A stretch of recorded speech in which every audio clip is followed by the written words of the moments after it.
Makale Camara, merci beaucoup d'être avec nous pour cet entretien avec VOA Afrique. C'est un plaisir, chère Nathalie.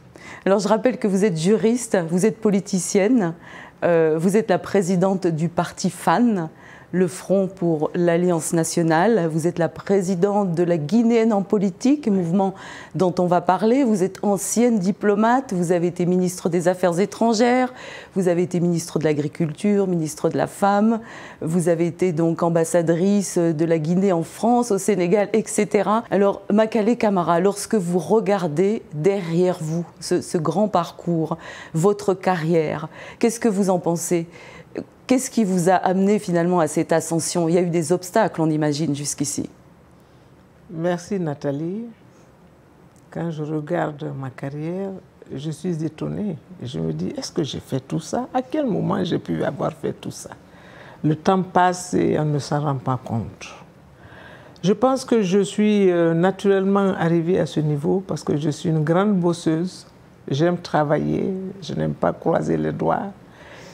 Et donc, je suis juriste de formation, maîtrise en droit du travail. J'ai été la première femme inspecteur général du travail de la Guinée. C'est arrivé à un moment où nous changions de régime, où nous sortions du socialisme pour embrasser un régime de marché, un état de droit installé. Donc, toutes ces entreprises privées se sont installées devant moi, qu'il s'agisse des banques, qu'il s'agisse des industriels, qu'il s'agisse des PME. Donc, j'étais inspecteur général du travail, ayant pour rôle d'être le médiateur entre les syndicats et le patronat. J'ai fait 6 ans à ce poste. Au sortir de là, nous étions déjà dans une transition, la première que la Guinée a connue en 1984 avec le général Lansana Conté. Donc, quand il est arrivé, il a suspendu les partis. Évidemment, il y avait un parti unique. Il a suspendu le parti unique, tous les mouvements syndicaux. Pendant 6 ans, au sortir de là, il a proposé une constitution au référendum. Et quand la constitution a été votée en 1990, il a mis en place une sorte de parlement appelé CTRN, le Conseil de transition de redressement national. C'était donc le parlement de la transition, dans lequel Parlement il a coopté 30 cadres, juste 30 cadres, dont 3 femmes. Et j'étais la Benjamine du groupe. Et nous avons écrit donc tous les textes de normes de droit issus de la Constitution. Pendant 1 an, on s'est activé à cela. Au sortir de là, donc, je fus nommée secrétaire d'État aux affaires sociales, à la promotion féminine à l'enfance. J'avais 36 ans. Et 2 ans après, me voilà bombardé ministre de l'Agriculture, de l'Élevage et des Forêts. C'était vraiment un très grand ministère qui aujourd'hui est divisé en 3 ministères. Vous avez le ministère de l'Agriculture à part, le ministère de l'Élevage, mais aussi l'Environnement, les Eaux et Forêts. Donc, quand je regarde cette carrière, elle est très intéressante parce que j'ai beaucoup appris. J'ai grandi, n'est-ce pas, dans les fonctions, dans les hautes fonctions de l'administration publique. Après le ministère de l'Agriculture, il y a eu une interruption dans ma carrière parce qu'il y a eu un coup d'État en Guinée. Sur 24 ministres, on en a remercié 20, dont moi-même. Donc, quand je suis sorti de là en 1996, je me suis investi dans la société civile, dans l'activisme féminin, et me voilà la première secrétaire générale du réseau des femmes africaines ministres et parlementaires. Alors, vous êtes aussi venu aux États-Unis, notamment dans le cadre de votre mouvement, la Guinéenne en politique. Quelles sont les démarches que vous avez entreprises ici notamment et avec quelles organisations? J'ai rencontré Uli Rodgers, qui est chargé de la région Afrique au niveau de NDI, National Democratic Institute. Nous avons déjeuné ensemble, nous avons eu une très longue discussion sur des questions qui m'importent. Les questions qui m'importent, c'est comment impliquer de mieux en mieux les femmes en politique. Et c'est pourquoi je dirais aussi que pour la démocratie, toute démocratie sans les femmes est une démocratie inachevée. Donc aujourd'hui, je me bats à plein poumon pour que les femmes prennent conscience de leur pouvoir si elles étaient vraiment en masse représentées dans la politique, puisque c'est la politique qui donne le pouvoir. Les femmes devront faire la politique pour accéder, n'est-ce pas, aux instances de prise de décision, parce que le pouvoir, ça se tient à ce niveau. Donc, l'une de mes préoccupations que j'ai discutées avec le NDI, c'est de faire le tour du pays et de voir quelles sont les femmes qui sont intéressées à être candidates pour les prochaines élections. Parce qu'une transition, n'est-ce pas, s'appelle à être finie. Et lorsque la transition sera finie, il y aura des élections. Alors, justement, à propos de cette transition, hein, vous aviez milité pour qu'il y ait une transition de 2 ans. On arrive sur les 3 ans. Le rôle des femmes, finalement, est-ce que les femmes peuvent avoir un rôle particulier pour, justement, que ces élections aient lieu assez prochainement ? Donc les femmes prennent leur bâton de pèlerin comme la LGP sait le faire. Nous venons de conduire un grand projet financé par l'ONU Femmes, n'est-ce pas, par le Fonds de la femme pour la paix et l'action humanitaire, qui nous avons donc amené à l'intérieur du pays à parler aux autorités pour que, n'est-ce pas, cette transition soit la dernière chez nous, que c'est une transition aboutie pour que nous puissions nous parler les uns les autres. Nous avons fait des propositions de loi d'ailleurs que nous avons déposées au CNT. Le CNT, c'est l'actuel Parlement, le Conseil national de la transition. La Guinée en politique y a déposé, n'est-ce pas, 2 propositions de loi dès 2023, l'année dernière, en juillet 2023, nous avons déposé une proposition de loi concernant la parité. Concernant l'Observatoire des droits de l'homme, parce que nous pensons que s'il y a un observatoire plutôt des droits des femmes, où les femmes puissent concourir, militer, être autour de la table pour discuter des questions qui les concernent et interpeller les autorités sur les lois favorables aux femmes, comme ce fut, n'est-ce pas, l'esprit qui a mis en place le REFAM, je pense que c'est important. Alors à propos de la parité, dans le nouveau gouvernement, il y a vraiment très peu de femmes, on est 20% ou quelque chose comme ça. Les nominations suivantes, ça n'a pas été vraiment mieux, en fait, aussi très peu de femmes dans les nominations qui ont suivi. Bon, je crois que vous avez rencontré le Premier ministre. Qu'en est-il finalement de cette... Comment est-ce qu'on a pu en arriver à cela finalement, à trouver si peu de femmes donc, dans ce genre de nomination? Tout à l'heure, je vous ai dit que mon pays évolue en dents de scie. C'est une régression. C'est une grande régression pour nous, c'est une inquiétude certaine. Et c'est pourquoi les femmes se sont donné la main. Plusieurs organisations, celles que j'ai citées et celles que je n'ai pas citées, nous sommes allés d'abord voir le ministre de la Femme pour l'interpeller sur cette question. Ce n'est pas acceptable que dans un gouvernement de 29 membres, qu'il n'y ait que 6 femmes, que pour en nommer les secrétaires généraux sur 25, il n'y en ait que 2 femmes, que les délégations spéciales qu'on vient de mettre en place au nombre de 375, qu'il n'y ait que 2 femmes. Le Premier ministre lui-même, il vient de nommer ses conseillers, n'est-ce pas, au nombre de 19, il n'y a que 4 femmes. Donc ça continue, nous nous demandons pourquoi ce bashing, pourquoi vraiment ce snobisme, pourquoi cet écart, pourquoi on ne pense pas aux femmes guinéennes qui ont cependant lutté pour l'indépendance de notre pays. On se rappelle de la grève de 72 jours où ce sont les femmes qui ont demandé aux hommes de rester à la maison tant que, n'est-ce pas, le colon ne leur a pas donné un salaire décent. Cela a duré 72 jours en 1953. Après 72 jours, c'est l'employeur qui a dû céder pour augmenter les salaires. Les femmes se sont battues pour l'indépendance de notre pays. Nous ne comprenons pas cette distanciation, cette ségrégation que nous subissons actuellement, mais nous n'allons pas baisser les droits, nous allons continuer. Donc, à la suite de la ministre de la Femme, elle nous a conduite évidemment auprès du Premier ministre à qui nous avons remis un document de revendication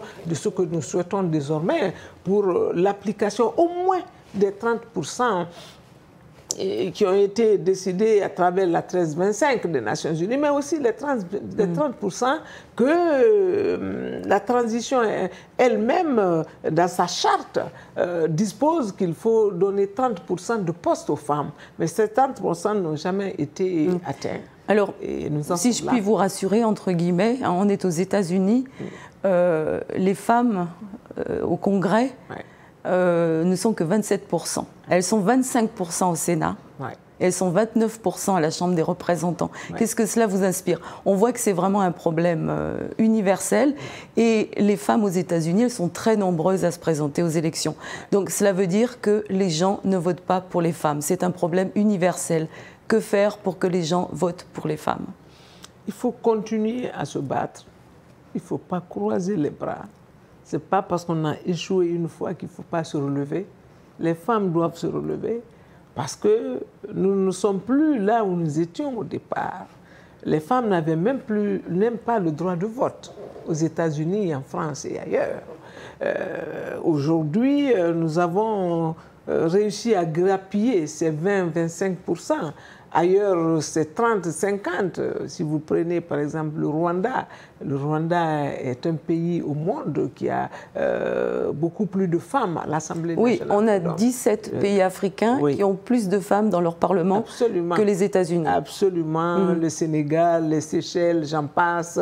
Donc nous évoluons petit à petit, mais nous évoluons quand même. Ce qui fait qu'il ne faut pas croiser les bras, il faut y aller, il faut faire de la pédagogie, il faut presser, il faut massivement toquer à la porte, la pousser pour y entrer, et nous n'arrêterons pas jusqu'à ce que les autorités guinéennes acceptent la venue des femmes. Alors vous avez d'ailleurs dit, Makale Camara, la Guinée n'aurait pas besoin d'emprunter au FMI ou à la Banque mondiale si nous avions une gestion vertueuse. Qu'en est-il des ressources naturelles en Guinée aujourd'hui? Je le dis, je le maintiens. La Guinée, en Afrique de l'Ouest, est l'un des pays les plus riches, sinon le pays le plus riche en ressources du sol et du sous-sol. Nous avons une pluviométrie abondante, nous avons plus de 6 millions de terres cultivables, nous sommes riches en bauxite. Depuis les années 60, on est en train d'exploiter notre bauxite. Maintenant, nous venons d'ouvrir le Mont Nemba, le plus grand chantier minier en fer, n'est-ce pas? Et encore, nous sommes là à chercher de l'eau à la pompe. Les femmes ont encore la corvée d'eau, nous n'avons pas d'électricité tous les jours, nous n'avons pas les routes qui vont avec. Je pense qu'après 64 ans d'indépendance de cette gestion chaotique en dents de scie, on devra accepter de mettre une femme au pouvoir désormais chez nous pour que nous puissions changer la donne. Qu'ils essaient une femme. Je pense que c'est la solution. Vous avez parlé tout à l'heure de la colonisation. On est aux États-Unis. Aujourd'hui, qu'en est-il des relations entre la Guinée et les États-Unis et la France surtout? Vous savez que nous avons ce sentiment anti-France en Afrique de l'Ouest notamment avec ces régimes militaires. Qu'en est-il de la relation entre la Guinée et la France par exemple? La Guinée et les États-Unis. Bon, c'est moins la question pour les États-Unis, mais c'est toujours ce sentiment anti-Occident. Est-ce qu'on a aussi ce sentiment-là ou est-ce qu'on arrive à gérer? Est-ce qu'on a l'intention de couper les ponts comme les autres pays ou pas du tout? Les rapports entre la France et la Guinée se portent très bien. Nous n'avons pas encore ce problème chez nous où on porte les pancartes pour s'invectiver. Hein. Nous avons des rapports avec la France. La France a toujours été le premier pays bailleur bilatéral avec la Guinée, et cela continue. La France est en train d'ouvrir un chantier de transformation de la bauxite en Guinée. Ça, c'est un nouveau marché. Donc, je pense que tout va bien tant qu'on se respecte, tant que ce sont des rapports gagnant-gagnant. Je pense que les Africains n'ont pas à jeter de l'eau propre sur l'Occident. Mais il faut que les conditions des termes d'échange changent désormais. Donc, vous voulez dire qu'on est sur la bonne voie entre la Guinée et la France, par exemple, pour changer tous ces termes, toutes ces conditions au niveau du business, au niveau des affaires? En tout cas, on est en train de beaucoup essayer. Avec cette transition, nous voyons que des choses sortent de terre, que les conditions changent quant à la négociation des conventions que nous signons actuellement. On a aussi une nouvelle configuration. Vous vous souvenez de la période jusqu'aux années 2000 et quelques, fin 90-2000, on avait plusieurs rébellions dans la zone. Aujourd'hui, la rébellion, c'est le djihadisme, c'est le terrorisme. Et on a plusieurs pays qui sont confrontés à cette forme de guerre très particulière. Qu'est-ce que vous en pensez aujourd'hui, notamment avec le fait que le Burkina Faso, le Mali, le Niger se sont retirés de la CEDEAO et ont créé leur propre confédération et peinent justement à lutter contre le djihadisme? Comment on peut mettre un terme à cette guerre qui s'étend un peu partout, non pas seulement en Afrique de l'Ouest? C'est triste pour l'Afrique qu'après l'esclavagisme, après la colonisation, ensuite aujourd'hui la néocolonisation, que nous fassions face au djihadisme, au terrorisme. Les pays ont formé les Nations Unies, pourquoi? Pour discuter des questions, pour mettre fin à la guerre, pour se parler, parce que le monde est un.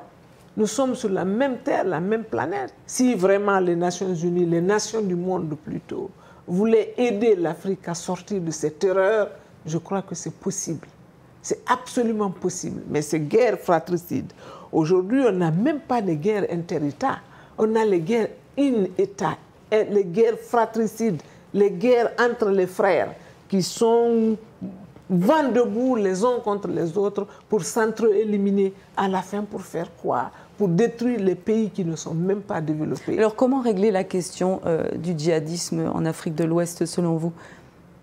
La question du djihadisme en Afrique, il faut la coopération internationale. Il faut que ceux qui vendent les armes arrêtent de nous les vendre. Mais ce n'est pas seulement une question d'armes, le djihadisme. Ce n'est pas seulement une question d'armes. Il faut déjà que les Africains eux-mêmes comprennent que le développement est leur challenge et leur champ de bataille et non la guerre entre les mêmes frères. Donc, c'est d'abord la prise de conscience intérieure de ceux qui sont en guerre, des frères qui doivent se rabibocher, n'est-ce pas, se concilier, accepter de vivre ensemble et de partager tant de biens. Leur intérêt, ce n'est pas de s'entretuer pour que les autres s'enrichissent leur dos. Nous savons que quand les guerres sont quelque part, les gens continuent d'exploiter les richesses et de les convoyer en dehors des pays. Makale Camara, vous allez vous présenter à la prochaine présidentielle, on ne sait pas quand, un jour. Vous allez vous présenter à nouveau, n'est-ce pas? Oui. Si mon parti me choisit pour le représenter, oui, je vais me présenter aux prochaines élections. Makale Camara, merci beaucoup pour cet entretien avec VOA Afrique. On vous dit à très bientôt.